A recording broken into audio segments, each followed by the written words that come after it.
Bienvenue sur la quotidienne de l'IA, rubrique du premier site d'information sur l'IA, à savoir ia-info.fr. L'intelligence artificielle a bouleversé énormément de secteurs, on le sait. Mais aujourd'hui, on va décortiquer une transformation radicale et franchement inattendue en plein cœur de la cybersécurité. L'idée, c'est de comprendre comment l'économie hyper bien huilée de la chasse aux failles logicielles s'est retrouvée complètement déstabilisée par les systèmes génératifs. C'est une véritable révolution systémique qu'on va analyser ensemble.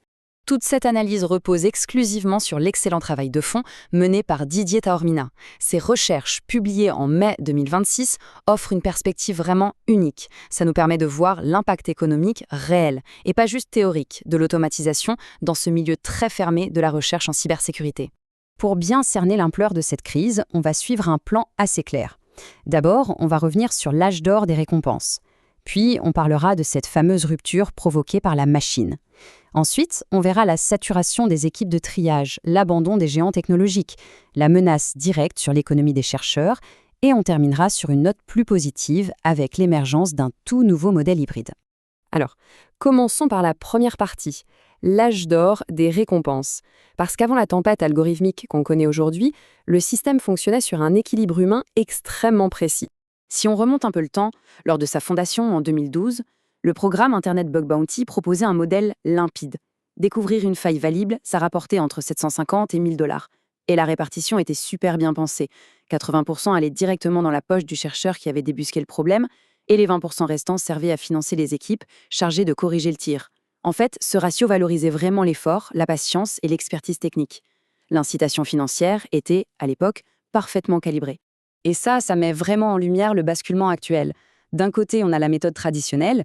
Ça prend un temps fou, ça demande une expertise hyper pointue, et donc, par la force des choses, les découvertes sont rares. C'est justement cette rareté qui justifiait le prix. Mais de l'autre côté, le nouveau paradigme de la génération par intelligence artificielle amène l'instantanéité absolue. On produit une montagne de rapports à la chaîne, mais avec une superficialité abyssale. En gros, la machine crée l'illusion du travail bien fait, elle crache du volume, mais sans aucune véritable substance technique derrière. Ce qui nous amène à notre deuxième point, la rupture par la machine. C'est le moment précis où ce bel équilibre s'est complètement fracturé. Le concept clé ici, c'est ce qu'on appelle la rupture d'asymétrie. Avant, prouver qu'une faille existait, ça coûtait extrêmement cher en termes de temps et d'énergie cognitive. Eh bien, la génération artificielle a fait voler cette barrière en éclats. Aujourd'hui, on peut générer de manière industrielle des rapports de vulnérabilité qui ont l'air ultra professionnels, super légitimes, et ce pour un coût marginal qui frôle le zéro. Le problème, c'est que le système de récompense historique n'était absolument pas taillé pour faire face à une telle absence d'effort. Pour vraiment visualiser le choc, il suffit de regarder ce chiffre hallucinant, plus 900%. C'est le bond vertigineux des soumissions reçues par l'organisation Cosmos Labs. On parle carrément de 20 à 50 rapports de failles par jour. Mais le comble de l'ironie, c'est que l'écrasante majorité de ces soumissions automatisées sont tout bonnement invalides, ou alors ce sont des doublons. C'est une illusion de productivité qui est juste bluffante, mais qui masque un vide technique sidérant. On passe à la troisième partie, la saturation et la paralysie des équipes. Parce qu'il y a des victimes collatérales dans cette histoire. Et oui, les grandes victimes silencieuses de cette automatisation frénétique, ce sont les équipes de triage. Elles se retrouvent littéralement noyées, paralysées par l'obligation de vérifier à la main des centaines de rapports factices. Et il faut bien garder à l'esprit qu'énormément de projets à code source ouvert tiennent debout grâce à des mainteneurs bénévoles. Pour eux, passer des heures à trier des déchets algorithmiques, c'est devenu une corvée insoutenable. Ça menace directement la sécurité et même la survie de tout notre écosystème numérique. Et voilà la statistique qui fait vraiment mal au cœur, 5%.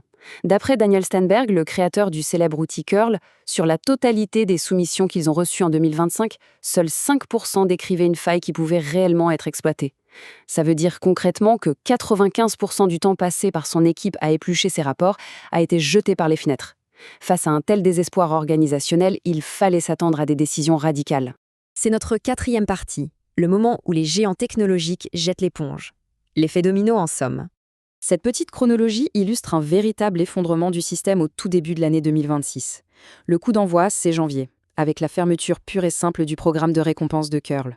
Ensuite, mars, le choc historique. L'Internet Bug Bounty suspend totalement les nouvelles soumissions. Dans la foulée, des piliers d'Internet comme Node.js voient leurs fonds se retirer, et de très grandes entreprises commencent elles aussi à organiser leur fuite face à ce déluge algorithmique. Même les acteurs aux moyens colossaux finissent par craquer. Prenez Google, par exemple. Ils ont versé le montant record de 17,1 millions de dollars en 2025 à des chercheurs. Pourtant, face à la chute libre de la qualité des soumissions causée par le machine, même ce géant financier a dû fermer le robinet des récompenses pour les logiciels libres. Ce repli stratégique prouve une chose essentielle. Le vrai problème, ce n'est pas l'argent, c'est le modèle opérationnel qui est devenu totalement obsolète. Cinquième partie, comment l'économie, même des chercheurs légitimes, se retrouve directement menacée. C'est ce qu'on peut qualifier de double peine pour les chercheurs en sécurité. D'un côté, on a l'outil technologique. L'intelligence artificielle permet à n'importe quel novice de pondre un rapport qui a l'air crédible, ce qui noie complètement la qualité globale et dévalorise le vrai travail d'experts. Et de l'autre côté, la réaction institutionnelle. Pour éviter le naufrage, les plateformes suspendent tout simplement les paiements. L'expert se retrouve donc avec un métier dévalorisé symboliquement par la machine et amputé financièrement par le système. Un vrai coup dur. Au premier coup d'œil, on pourrait se réjouir en voyant les 85 000 soumissions validées par la plateforme HackerOne en 2025. C'est vrai, ça fait une croissance de 7%. Sauf que c'est une immense illusion. Ce chiffre masque une quantité industrielle de rapports rejetés qui encombrent les serveurs. En fait, la petite hausse des vraies découvertes est complètement écrasée par le coût cognitif monumental qu'exige le tri de toute cette boue algorithmique.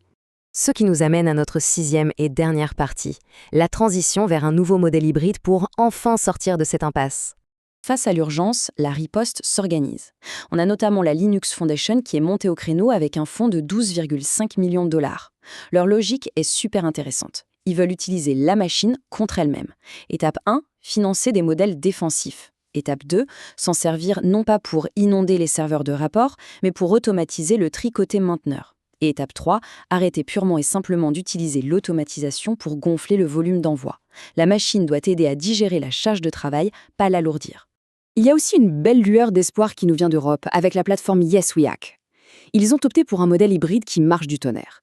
L'algorithme se charge de dégrossir le travail et d'assister les équipes pour le tri initial, qui est souvent super rébarbatif.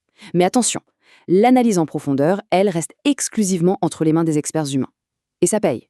Ils ont enregistré une hausse incroyable de 520% des collaborations depuis 2022. Comme quoi, allier l'expertise humaine à la puissance de frappe d'une machine, c'est totalement viable.